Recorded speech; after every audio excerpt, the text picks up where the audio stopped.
Hey guys, welcome back to my channel. My name is Suhail and I make book videos here on YouTube. If you are into book recommendations, book tags, reading vlogs, make sure you subscribe before you leave. Today we're going to be talking about every single book that I read in the month of May. May was an okay month. It wasn't my best month, it wasn't my worst month, but I did get some books in and I did DNF 2 books, which I rarely do. I rarely DNF. So yeah, let's get right into it. So the first book I read was Meet Me at the Lake by Carly Fortune. This is the second book from her, I think. She did release Every Summer After, and I did not love Every Summer After. I think I give it like 4 stars. This one is another 4 stars, I think 3.5 actually. I just didn't see the connection or like the chemistry when they were like spending that one day together. I don't think that what happened during that one day was enough for me to believe that they're like, soulmates, I don't know. I just feel like it wasn't realistic enough for me to like buy it and for me to like be invested in their romance. It's like kind of like the same thing that happened to me with November 9th. Like I just didn't think that they spent that much time together in those years that they saw each other on November 9th. So yeah, I just did not love it. It was okay. I did like the story. I also didn't like that she kind of like cheated on her boyfriend. Like, okay, like we're just gonna like look past that. Okay, yeah, anyways, like I get it. Like if I don't mind cheating in a book, but like it has to be addressed, and I feel like it wasn't really addressed. You know what I mean? I don't know. Anyways, whatever. So yeah, I gave it a 3.5 and it was just okay. Now, did you guys remember what I said in my anti-haul, my anti-TBR? I'm gonna have a list of authors that will join this list depending on the next book. There's 2 books in this wrap up that we're gonna see. We have Happy Place by Emily Henry and we have The True Love Experiment by Christina Lawrence. So I read Happy Place and I'm gonna go ahead and say after Beach Read. Okay, so I did like Beach Read. I hated people we go on vacation. Is that what it's called? People we go on vacation. People that go on vacation. You know what I'm talking about. I did not like Book Lovers. I did not love it. It was okay as well. It was just not obsessed. Like I don't see the hype. You know what I mean? She's just okay for me, like an okay writer. And with Happy Place, I loved her. I was like, yes, this is the Emily Henry book that I needed for me to keep reading her books. Like I was about to DNF her for life, okay? Like we're done. We're not doing any more Emily Henry. Like we're just done. And even though like it still wasn't like my favorite type of romance, it wasn't like, out there where like I'm gonna be remembering it for the rest of my life. It was still pretty good. I think I rated it like 4.5, and that 0.5 was basically because honestly the whole issue was miscommunication. Like that's it. I just feel like it was just talk to each other. But I do feel like I loved how it didn't just touch on the romance, but we also see the romance of the other 2 couples in the friend group, which I'm not a fan of.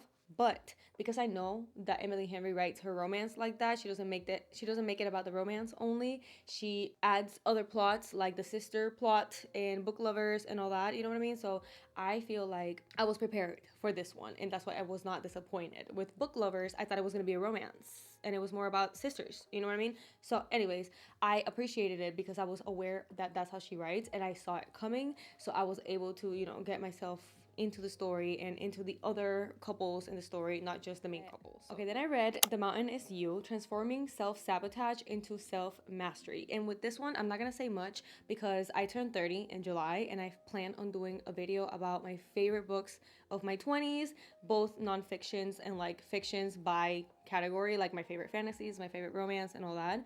So I'm gonna leave like the details for that book because this book literally changed my life. It touches on how we basically like self-sabotage to protect ourselves. It's kind of like a defense mechanism in the sense that like if we failed at something at some point of our lives, then we have that already in our head, like going towards the next thing, so we're already like self-sabotaging, you know what I mean? Or like we avoid doing things that are kind of like quote unquote risky, like starting a new business, starting a new channel, all these things because we're afraid of, or like fear, basically fear. We're just afraid. For example, me and this YouTube channel, like, yeah, I don't like mean comments. I don't like when people are rude, but it is part of the, it's part of the gig. And like, unfortunately, I have to grow thick skin if I want to keep doing this.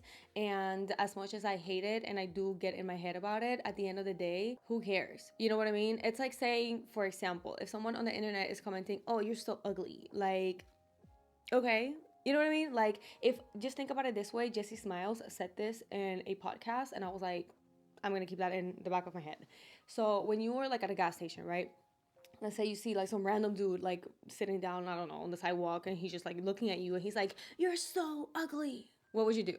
Are you gonna sit there and be like, "No, but I'm not. Look at this. Look at this other thing. Am I really ugly? I have perfect lips. I have perfect eyes. I have perfect hair." You know what I mean? Like, you're not gonna like argue it and get into like a back and forth with the guy and try to convince him that you're not ugly. You're just gonna be like, okay, and then you're gonna walk at the gas station. You know what I mean? That is how I feel like I am trying to see hate comments or like rude comments or stuff like that. Like, okay, thanks for the comment, I guess. You know what I mean? Like, anyways, I feel like this book does touch on that, like how to basically like go for your dreams and not care what anybody says. And I feel like all these like self-help books that I'm obsessed with do touch on the same principle, which is to figure out who you truly are, figure out what your real values are, not what people tell you that your values should be, but what they really are, and go for it. And fuck what anybody says, fuck what anybody thinks. Like, just follow your dreams, and at the end of the day, nothing really matters. Honestly, if you think about it, nothing really matters. Everything is a social construct.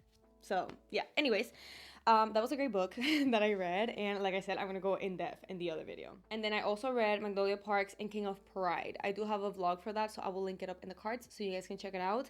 But I did DNF Magnolia Parks. I think I like 55%. I just was not into it.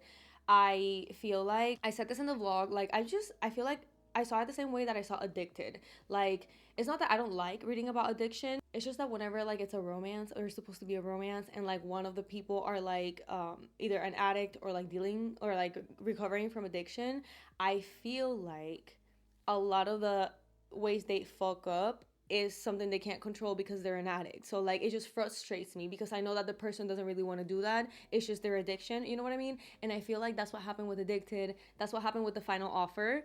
He was an addict and he was still recovering, and the way he was messing up was because he's an addict. Like, even though he was self-aware and like will apologize and like realize, oh, that wasn't okay, like, it still doesn't take away from the fact that he did it without wanting to. You know what I mean? I don't like reading about romances between like an addict and a regular person. It's just not, I mean, in Addicted, they're both addicts, so that's even more messy. You know what I mean? And I feel like in Magnolia Parks, it is a little bit messy. Like, I was gonna say también, it is a little bit messy too. But I do feel like I just don't like those stories, okay? I just don't like stories about main characters who are dealing with addiction, unless it's like a fiction book. You know what I mean? Like, if it's a regular literary fiction, then yeah. But if it's a romance, I don't want, like, I feel like you should be focusing on your addiction and recovering. You shouldn't be focusing on like dating anyone. You know what I mean? Anyways, to each its own. Honestly, like, I have dated like while being in a bad place in my life, so like I get it. But at the same time, it's like, I don't want to read about it. You know what I mean? Like, I don't want to read about it. If I want to see that, I will watch like Euphoria or something like that, which I still haven't watched because, like, again, I'm not into it. I give it like one episode and like, okay, so like Rue, is that her name? Like Zendaya? Like, okay, she's messing up, but like half of the stuff she's getting in trouble for is because she's an addict. You know what I mean? Anyways, it's just, I just don't like addiction being the cause of the issues of any like shows or books or anything like that. I'm not interested in it unless, obviously, like I said, it's literary fiction and it's trying to teach us something about life and all that. Then King of Pride, I also gave you guys details in that vlog, but King of Pride was just amazing. It was amazing. It is the second book, and I think the first one is called King of Wrath. I don't know the name of the series, but I did love King of Wrath, and King of Wrath was a marriage of convenience. So there's that. I loved it. This one, I wrote, this is for the ones craving some angst, some roughness, some spice. Kai? Yes. At the beginning of the book, I said this in the vlog, but like at the beginning of the book, I think she said something along the lines like, this is for the girls who think smart is sexy and that the quiet ones are the freakiest. And that is basically the summary of this book. Like, Kai is just so shy, and like, it's just like one of those people that you just don't like. They're so quiet and so shy that if you meet them like in real life, you can't even picture yourself like dating them, because you cannot picture them doing anything because they're just so quiet that you can't put a personality on the person because they just don't give you that much to like go with, you know what I mean? So yeah, and they did get closer, and yeah, it was really, really spicy. Like, Ana Huang spicy, okay? Like, I'm a huge fan of Ana Huang. She is my favorite, like, spicy romance. Like, I like Abby Jimenez for, like, regular romance, but, like, for spicy romance, Ana Huang is where it's at, okay? Ana Huang is where it's at. It's, like, not too vulgar, but then, like, not too, like, innocent, you know? Like, I don't know. I love Ana Huang, and I did read another book of hers this month, so. Okay, then I tried to read Atalanta, and Atalanta. I'm saying Atlanta. Atalanta. I don't know how you pronounce it, but like I read Atalanta and I DNF'd. I'm gonna tell you what. DNF at 55. I wrote, honestly, I should have known the moment I had to restart the book for the third time. I feel like I couldn't get into it. Maybe I was going through like a little bit of a reading slump, but I just could not get into it. She was supposed to be like, she was meant to be like a man, but she ended up being born a girl. And then like, you know, she has all these duties that normally like a man should have. So then she joins a group of men who think she's less because she's a woman, and it's supposed to be like a feminist, you know, like a feminist woman empowering book, which is why I'm still not gonna like DNF it for life. But I just feel like this month it was just not it, okay? It was just not it. I did not like it. I tried the audiobook, I tried the physical copy, I tried the ebook, I tried everything and I couldn't get into it. So I'm gonna try it maybe like at the end of the year because I love Ariadne and I do want to read Electra from her. So yeah, I'm probably gonna like read all of them and just. That scared me. Did you hear that? Sorry. I got really scared. Like, I think whenever you open the door downstairs, like the main door of my house, like all of the doors kind of like shake. I don't know. Freaking American houses are made out of cardboard, which is so frustrating that they're like $500,000. Like, I'm paying $500,000 for a piece of cardboard. Especially like growing up in Puerto Rico, we have like cemento, okay? Like bloque y cemento, like the little like cement blocks, and like you put cement in, you know, with little varillas. How do you say varilla? Whatever. I digress. I know you guys don't give a fuck about that. Anyways, so yeah, I DNF Atalanta. Now let's get to the other one of my anti-TBRs, like pending authors, Christina Lauren. And I read The True Love Experiment, and it was 5 stars. When I was reading this, I was like, there's no way. I swear, all 3 of them watched my video, my anti-TBR, and they were like, we're gonna write the best book ever. Because, like, they literally both wrote 5 stars after I said that I was gonna DNF them for life. There are only 2 things I've been a fan of on a passionate level in my whole life. Well, my adult life. And that is The Bachelor, or Bachelor Nation, because I watched The Bachelor, Bachelorette, Bachelor in Paradise, all that. And BTS, like bangtan, okay? This book had the fangirl in me on a high. I knew that Christina and Lauren both were like armies, obviously. I know when a celebrity is army, okay? Because we just know, okay?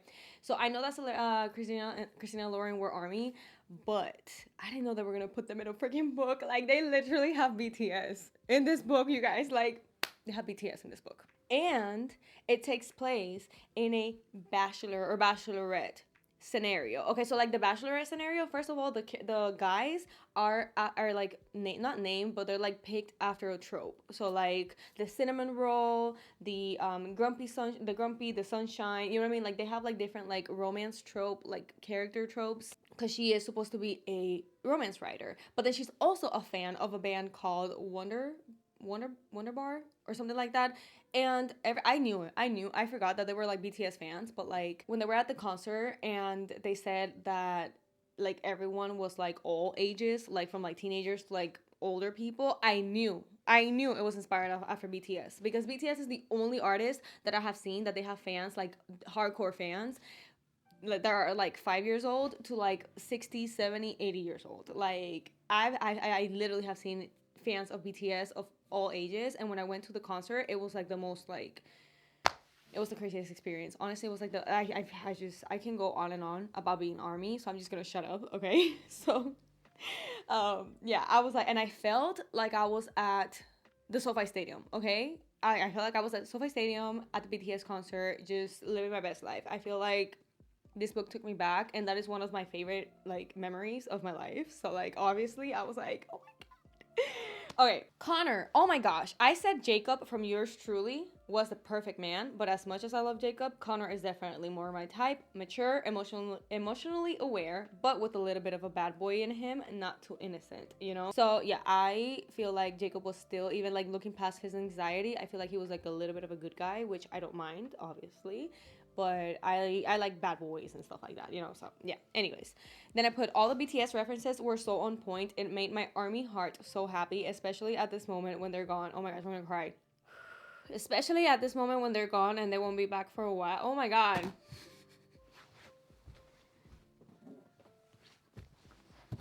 I know I'm not fucking crying about BTS. Like, come on. They've been gone for like half a year. Get over it. Especially at this moment when they're gone and they won't be back for a while. I feel like this book was just what my army heart needed. Thank you, Christina and Lauren. Bora, hey. The concert scene made me feel like it was 2019 and 2021, and I was at the SoFi Stadium with them. I wrote 2019. It was 2021, but whatever.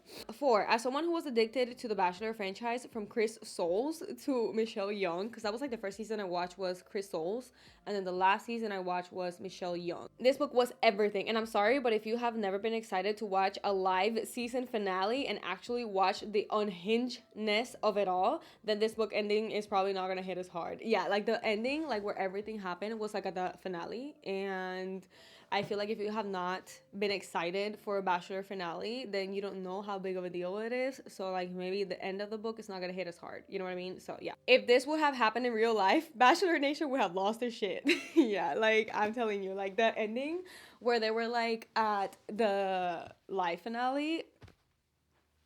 What? And I love, okay, I was gonna say something, but I'm gonna spoil it. So yeah, anyways, this was a 5 stars. I loved it for obvious reasons. So yeah, maybe like if you're not into BTS, or even though like BTS wasn't really like a big part of the book, so maybe if you're not like into The Bachelor and all that, then maybe you're not gonna like it. But I feel like even if I wasn't into The Bachelor, I could look past that. You know what I mean? Like it's not that big of a deal. So yeah, anyways, it was a great book. It was a great book. And we do get a lot of River and I forgot her name, but like the soulmate equation main characters, we see a lot of their life. So like if you have not read the soulmate equation, I will highly recommend reading that one before this one, because if you read this one first, you're gonna be spoiled. So okay, then I have Twisted Hate. And Twisted Hate, you guys, this was like the hottest freaking book. I loved it. I think I liked Twisted Games a little bit more. The first one was okay. Twisted Love was okay. Twisted Games was the best one. And then this one was just like the first one. Like, yeah, it's hot and it's really good and it's entertaining. And I was, into the book and I kept going and going and going. I wasn't bored, but it didn't hit as hard. You know what I mean? Like, I feel like the story with like the royal princess and the bodyguard was way more entertaining. Obviously, like more like forbidden love and all these. I loved it. This one was more like best friend's brother. You know what I mean? So like it is kind of ironic because in the first book, Ava and the other guy, I forgot his name, he was this guy's best friend. So like they were like forbidden love because he was the best friend of Ava's brother. You know what I mean? And in this book, Ava's brother is the main character and he's dating Ava's best friend. So like, you know what I mean? Like I just don't like, I'm sorry, but like if you are dating your brother's best friend, like Ava, you have no right to tell your brother that he cannot date your best friend. It's like, Ava, you can't say shit. You can't say shit because you're dating your brother's best friend. So, So, like, that whole, like, what's going to happen when Ava finds out? Like, normally in a dating brother's best friend, you always have that, like, in the back of your head. Like, yeah, everything's going nice, but wait until the brother finds out. You always have that third act conflict in the back of your head. Like, it's going to come soon. And nothing's going to be perfect. You know what I mean? But in this one, it was like, okay, so if Ava finds out, like, what is she going to do? Like, you know what I mean? Anyways, it was good. It was really good. If you like spicy books, definitely read this one. If you don't like spicy books, this is definitely not for you. Okay, then I read Yellowface by R.F. Kuang. I gave this one a 4.5. I love this book. I love how, like, I hated and loved the characters at the same, like, the main character. Not loved her, but, like, I feel like I hated her and I was rooting for her unconsciously. Like, I don't know what the heck R.F. Kuang did with this book that made me root for someone who was clearly fucking racist and like a fucking ignorant. You know what I mean? Like, what? Like, I was literally reading it and I was like, what is wrong with you? What? Like, I have literally cut off people out of my life for being racist, and I'm out here reading a book and kind of like rooting for her. What? Anyways, so yeah, I was a little bit taken aback by this one, and I did enjoy it a lot. I feel like she made really good points, but at the same time, I feel like in the book community, there's like this division where like people think that, for example, like white authors cannot write about queer experiences, which is why I'm a little bit against, not against, but like I don't see a problem with like Sarah J. Maas or Colleen Hoover not adding queer characters to their stories, because like if you're not queer, you're not gonna do it right, then just don't fucking do it. You know what I mean? That's how I see it. That's how I see it. But at the same time, I don't find it offensive. I mean, if a white person wrote a story about a Puerto Rican experience and they didn't do it right, I will feel some type of way. You know what I mean? So I don't know. I am more inclined to read a story about a certain community, culture, or like people from a different country if it's written by someone that is also experiencing the same things as them. You know what I mean? Like I want to know what it's really like, not what like some white person thought it was like. You know what I mean? Again, nothing wrong with that. If you guys want to write about it, that's okay. I mean, I will probably read it anyway, but I feel like they don't hit as hard. And I don't know. I feel like it's a very touchy subject. So like with this one, I feel like, yeah, the reviews are like mixed. Like people are like, okay, so like is RF Kwan defending like racists, you know what I mean, or defending people that are like appropriating to other cultures and stuff like that, or is she like actually, you know what I mean? I don't know. I feel like the way she wrote this book, it was like, what are you doing? What are you doing with my head? Like I don't know. I really liked it. It was like the points that she made were true, but I do feel like, for example, like I lean way more left. Like I don't even lean a little bit right, okay? I am always leaning left, but I don't consider myself like a full-on like leftist or like a liberal or like anything like that. I like a little bit of balance, you know what I mean? I feel like I'm all about letting people do whatever they want with their lives as long as it doesn't affect anybody. And I feel like sometimes when you let people do whatever they want, it does affect people, you know what I mean? So that's where I'm a little bit like, okay, maybe like I'm not that liberal, you know what I mean? So yeah, but when it comes to like racism and social justice and systemic racism and all that, like I'm definitely on the side of like, you know, against racism and stuff like that. So, and I will call out anyone who is fucking racist, okay? So anyways, the point is that like I feel like it did touch I feel like the main character was one of the, you know, the people that are like, I hate cancel culture. Like, cancel culture is like the worst thing that has happened in this country. Like, no, you just don't want to be held accountable. If you don't want like being held accountable, just say that. You know what I mean? So I feel like the main character of this book was one of those people. She was one of those like she denied getting her book read by a sensitivity reader, I think it's called, like someone who reads your book to make sure that you're not saying anything inappropriate, you know what I mean? Like someone from that race, like let's say like some white person writes a book about Puerto Ricans, they will give it to me as a Puerto Rican to read it to make sure that you're not saying anything offensive towards Puerto Rican, make sure that you're not misrepresenting like us, you know what I mean? Like, and the main character said no. She was like, no, I don't care if I like don't do well when it comes to like writing about a fucking Asian character. Like, you know, like I didn't really like understand like if she actually got consequences for what she did. I was like, wait, what? You know? Anyways, I rated it 4.5 because of that, because of the ending. But like the whole book was amazing. And then last, I read Spy Family 7. Honestly, I kind of want to DNF this whole series. I feel like I'm not motivated to read it anymore. I'm currently reading volume 8 and there's 10. So I might just finish it. Okay, I might just finish it. But like, just so you guys are aware, I am not motivated to finish it as much as I was when I started it. Like, when I started it, I was like, oh my gosh, this is like the best manga I've ever read. Like, everybody should read this and blah, blah, blah. No, it's there's, I just feel like there's not much going on. Like, in this one, they went on a cruise. You know what I mean? Like, I want to know what's going on with the freaking school. And, like, are they gonna, like, get the guy? Are they like, is Yor and Lloyd gonna do something? Like, what is going on? I mean, I saw that the cover for volume 10 is a little kid that looks like Lloyd, so we will see because the kid was kind of grown. So like, are we gonna like time jump or something, you know? Anyways, whatever, I'm gonna keep reading it, but I just want to put it out there, I might watch the series. So yeah, those are all the books that I read this month. Make sure you comment down below which one was your favorite book of the month. If you like this video, make sure you hit that like button, subscribe if you haven't already, and I will see you in my next one.